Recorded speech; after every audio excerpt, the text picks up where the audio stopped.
안녕하세요. DC백터보 268강 시작하도록 하겠습니다. 이번 강의는 디젤 엔진 흡기 및 배기 튜닝의 기준이 될 것이고, 수많은 사람들이 수십 년간 흡기 및 배기 튜닝을 함에 있어서 회침을 주게 될 것입니다.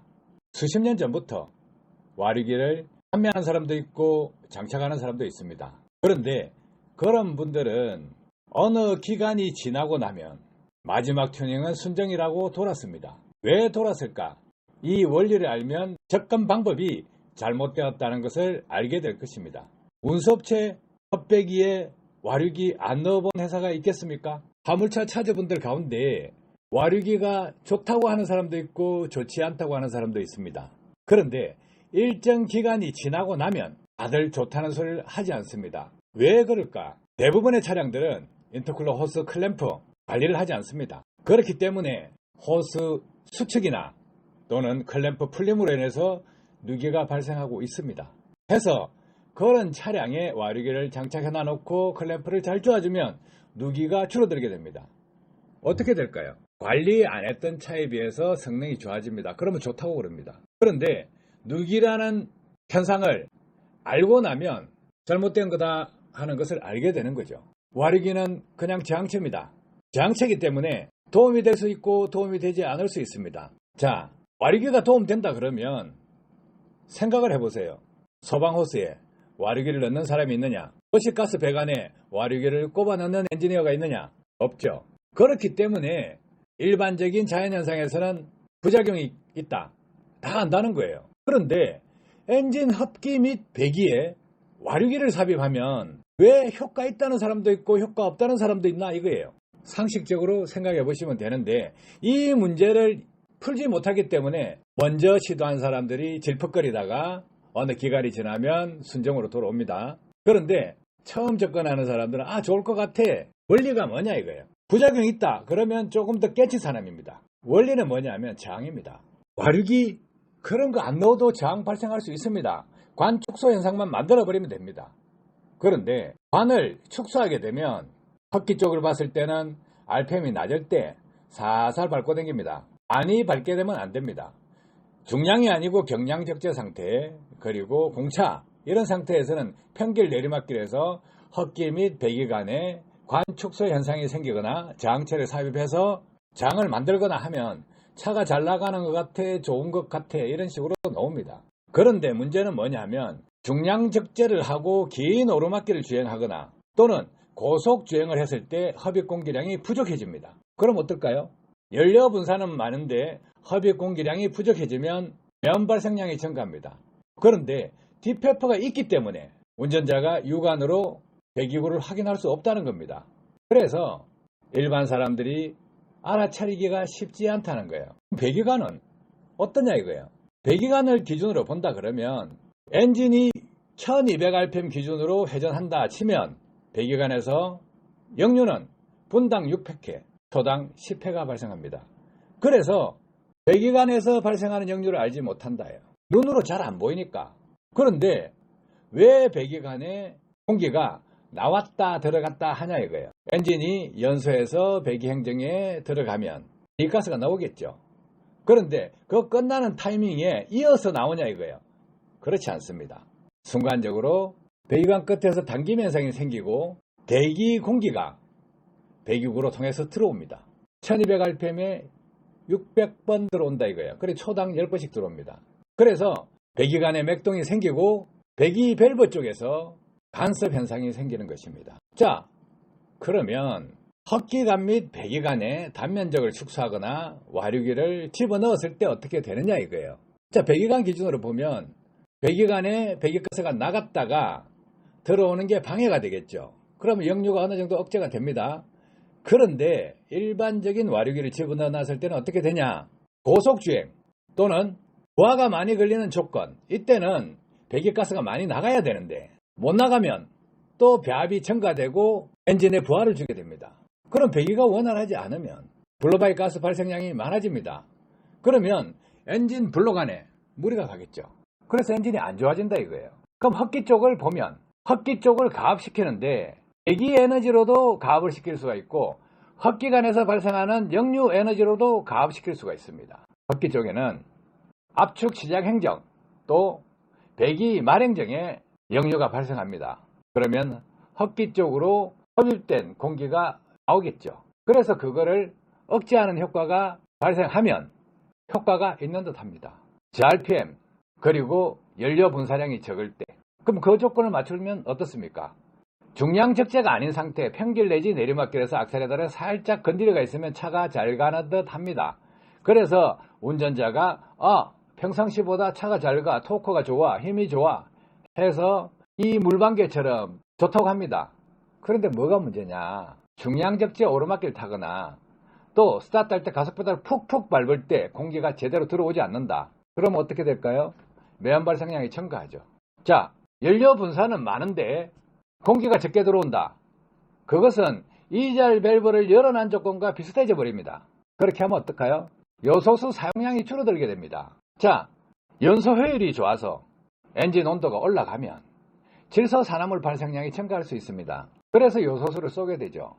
그래서 엔진을 한 부분만 볼 것이 아니고 전체적으로 이해해야 됩니다. 흡기와 배기는 한 사이클이라고 보시면 됩니다. 그러면 전 세계 자동차 메이커에서 딜레마에 빠져 있는 부분이 무엇이냐? DPF입니다. DPF가 없는 타입도 같은 원리가 적용되고 DPF가 있는 타입도 같은 원리가 적용됩니다. 해서 디젤 엔진 배기관 역류 에너지를 활용해서 흡입 공기를 가압하고 배기관에 걸리는 압력을 감압시키는 원리 간단하게 설명드리도록 하겠습니다. 디시백 터보는 터보차저 출구에서 DPF까지 그 사이에 디시백 터보를 장착하게 되면 1차 감압이 발생합니다. 1차 감압 원리는 무엇이냐 하면 터보차저를 지나서 DPF로 가는 그 배관에 역류가 발생합니다. DPF에서 부딪혀서 엔진 쪽으로 넘어오는 것을 제트펌프 원리로 대받아치기 해서 DPF를 가압시킵니다. 그러면 터보차저와 디시백 터보 구간을 감압시키게 되고 터빈에 걸리는 부하를 감소시켜서 터보차저 회전 속도를 증가시킬 수가 있습니다. 그러면 흡입 공기를 가압시키게 된다는 거예요. 자, 그러면 DPF를 통과한 대기적으로 방출되는 배기 파이프 여기에다가 한 개를 더 장착을 하게 되면 대기 중에서 들어오는 역류 1200rpm 기준으로 분당 600회, 초당 10회가 발생하는데 이 들어오는 대기 중의 공기를 역으로 대받아치기를 합니다. 어떤 원리로? 제트펌프 원리로 뽑아냅니다. 자, 배기구로 흡입되는 공기, 이 공기를 역으로 대받아치기 한다 이거예요. 그럼 배기가 원활하게 되는데 배기가스를 뽑아내는 효과가 나옵니다. 그러면 배합이 또 줄어들겠죠. DPF 후단에 감압을 시키게 되면 DPF 전단에 감압이 추가됩니다. 이렇게 해서 효율을 더 높일 수 있다. 자, 그러면 DPF 후단에 1단 감압이 아니고 2단 감압을 시키게 되면 압력 차이가 더 발생하게 됩니다. 대기에서 들어오는 공기를 밖으로 더 잘 뽑아낸다 이거예요. 그렇게 하면 DPF 전단의 한 개와 DPF 후단의 두 개를 합쳐서 3단 감압을 시키게 됩니다. 이 원리는 다단 펌프 원리와 제트 펌프 원리를 알고 있다 그러면 해결되는 부분입니다. 거의 상식 수준입니다. 그런데 이 두 가지 원리를 이해하지 못하기 때문에 지구상에 수많은 사람들이 흡기나 배기의 와류기를 꼽아보고 효과가 있다 효과가 없다는 사람들이 있고 조금 더 엔지니어 입장에서 안다 그러면 와류기 망상에서 벗어나는 거죠. 그런데 벗어나는 것도 원리를 알고 벗어나라 이거예요.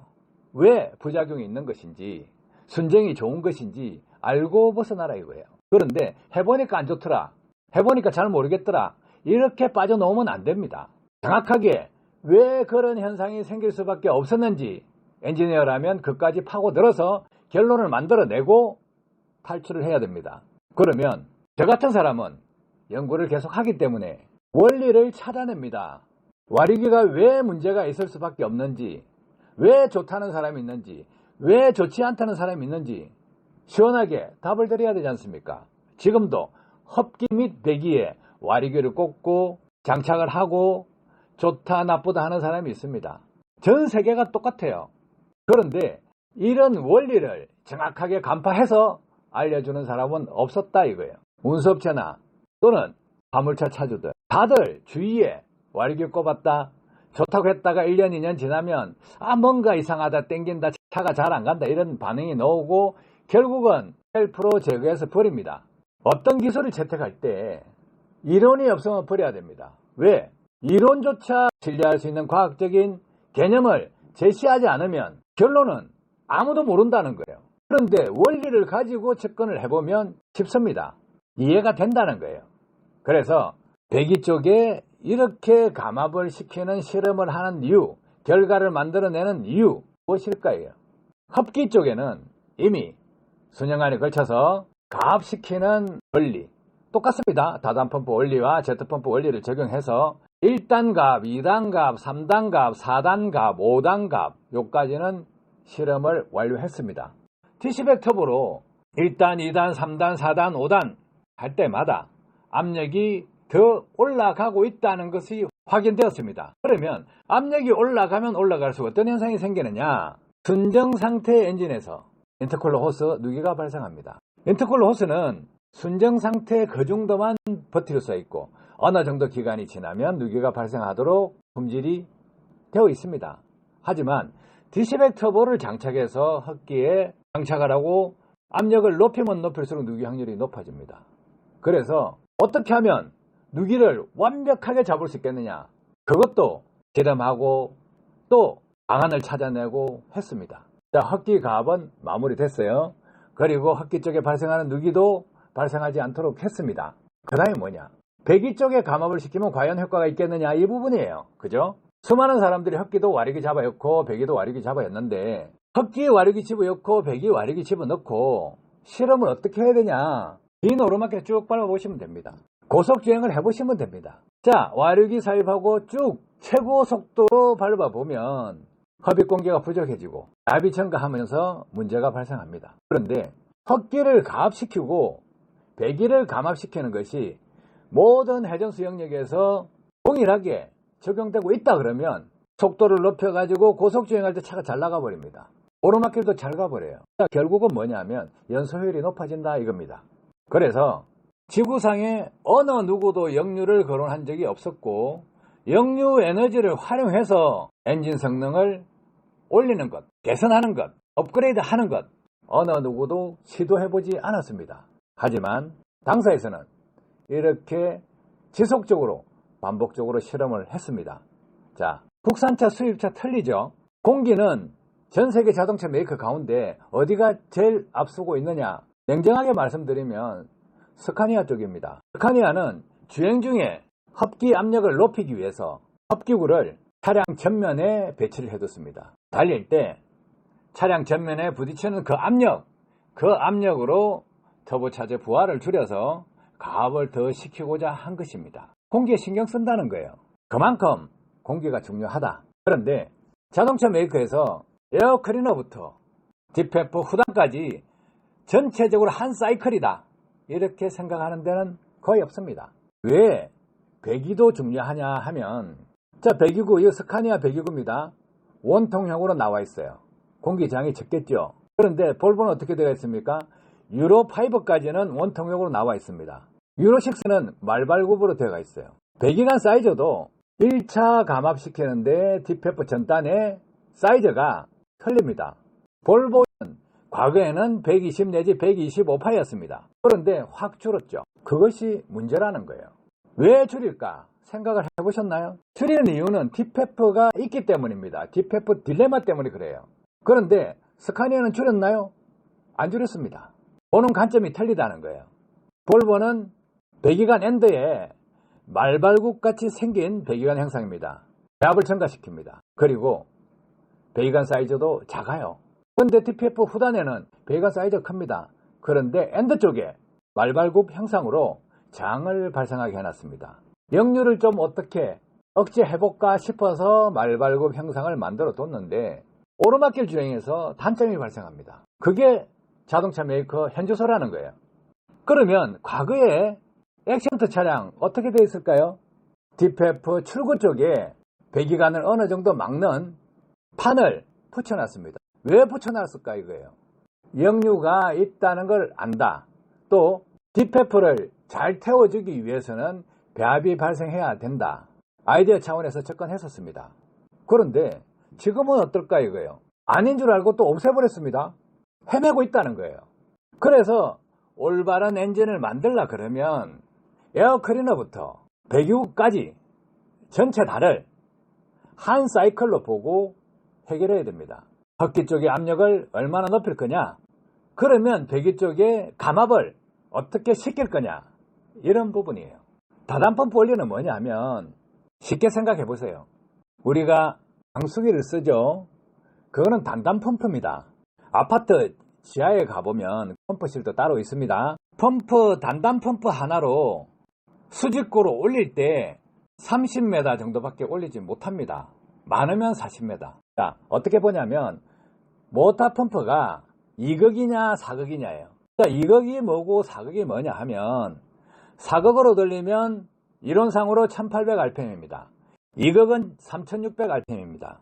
그런데 실제 돌릴 때 2극은 3550, 4극은 1750rpm으로 봅니다. 그러면 단단 펌프로 돌리면 한 단에 예를 들어서 40m 간다. 그러면 다단 펌프 2단짜리입니다. 80m 가고 3단 펌프는 120m 가고, 이런 논리가 적용되는 게 다단 펌프 원리입니다. 그래서 디시백 터보는 다단 펌프 원리가 적용되게끔 만듭니다. 장착을 할 때 그렇게 합니다. 단순하게 제품을 붙여서 작업하지 않는다는 거예요. 제일 오른쪽 2단 감압 있죠. 제품이 두 개가 연달아 붙어 있습니다. 연달아 붙여서 제트펌프, 다단펌프 원리가 적용되도록 부착을 하는 겁니다. 단순하게 그냥 툭툭 맞대는 거 아니에요. 계산을 해서 붙입니다. 제트펌프 원리는 뭐냐? 제트펌프 원리는 수위가 낮은 지역에 있을 때, 펌프보다 낮은 위치에 있을 때 펌프 자체로는 못 빨아 올립니다. 진공이 걸리기 때문에 물이 올라오지 않는다는 거예요. 물이 올라오게끔 하려면 어떻게 됩니까? 올라오는 물, 그 물의 2분의 1 내지 3분의 1을 다시 지하로 보내서 밀어 올리는 겁니다. 그러면 실제 유량이 100%가 왔다 하면 밑으로 다시 회전을 시켜서 가기 때문에 효율은 낮습니다. 그런데 흡입은 되고 물은 배출할 수 있는 거죠. 자, 제트펌프 원리 더 쉽게 설명드리자 그러면 마당 청소할 때 수도꼭지에 호스를 꼽아서 손끝에 힘을 줘서 누르면 어떻습니까? 물 속도가 빠르죠. 물 속도가 빠르면 마당에 뿌려보세요. 그럼 물이 먼저 나간 물이 옆에서 흥건하게 있을 것입니다. 그런데 중간에 빠른 속도로 지나가게 만들면 옆에 물도 따라가죠. 그것이 제트펌프 원리입니다. 디시백 터보는 다단펌프 원리와 제트펌프 원리가 적용되어 있습니다. 그리고 여러분들이 모르는 내용이 하나 더 있습니다. 또 가르쳐 드리자 그러면 엔진 흡기 및 배기에 와류가 발생하면 좋지 않습니다. 왜 좋지 않느냐? 공기는 청류가 있고 난류가 있고 와류가 있습니다. 그래서 와류는 좋지 않습니다. 저항이라는 거예요. 와류 자체가 저항이에요. 그래서 차량 외부를 설계하는 사람들도 차체 뒤쪽에 어떻게 하면 와류가 발생하지 않겠느냐 해서 형상을 설계하는 것입니다. 자, 그러면 디시백 터보는 어떻게 설계하느냐 이거예요. 디시백 터보를 통과하기 전에 들어오는 공기를 받아들일 때 와류를 억제하기 위해서 가이드를 잡습니다. 회전을 못하게 만들어요. 그럼 나갈 때 와류가 발생하지 않느냐? 와류가 발생하지 않도록 만듭니다. 공기 흐름에서 와류가 발생하지 않는다. 그런데 역류는 억제한다. 그리고 제트펌프 원리로 가압을 시킨다. 이런 문제를 풀어놓은 것입니다. 그래서 수십 년간 운수업체나 개인 차주나 화물차 차주들 많죠. 자동차 메이커도 이쪽에 빠져본 사람 많을 거예요. 좋다 안 좋다를 떠나서 이렇다 저렇다 하는 걸 떠나서 와류기를 달았다가 왜 좋다 하다가 좋지 않다. 엔진 성능이 계속적으로 멍이 든다. 이유를 알고 해결을 해야 되는데 이유를 모르는 상태에서 안 좋더라 이 상태예요. 대한민국 운수업체 중에 엔진 흡기 배기 와류기 꼽아보지 않은 업체 있습니까? 연료비가 연간 수십억에서 수백억 들어가는데 안 해봤겠냐 이거죠. 그런데 그 실험을 해보고 적용하는 사람들이 개념부터 있었냐 이거예요. 이론도 없었다는 거예요. 그냥 한번 꼽아봐. 그렇게 접근하면 그냥 물 떠넣고 기도하는 게 더 빠를지도 모릅니다. 되기를 바라는 막연한 희망, 막연한 기대 안 된다는 거예요. 전 세계 자동차 메이커, 엔지니어, 연구원들이 단 한 명도 넘지 못한 부분입니다. 이렇게 이론이 없었기 때문에 앞으로 더 나아갈 개선 방향도 찾지 못했다는 거예요. 당사에서 왜 이렇게 빠르게 찾느냐? 시험 장비도 직접 만들고 또 분석도 직접 하고 이론도 직접 만들고 하는 것입니다. 설계도 직접 합니다. 그래서 이론대로 결과가 나오는 것이고 또 흡기를 가압시키면 누기가 발생한다는 걸 알고 있기 때문에 흡기 호스 튜닝 다 하고 있죠. 클램프 다 교체하고 있죠. 누기 잡는 방법을 다 찾아내고 있죠. 자, 흡기를 많이 가압시켰을 때 또 배기를 감압을 시켜줘야 어느 정도 감압시키는 게 좋을 것인가 해서 감압시키는 연구를 꾸준하게 하고 있습니다. 그래서 흡기 가압시키는 양과 배기 감압시키는 양의 균형을 맞추면 엔진은 새로운 엔진으로 거듭나게 됩니다. 아시겠죠? 도움 되셨길 바랍니다. 감사합니다.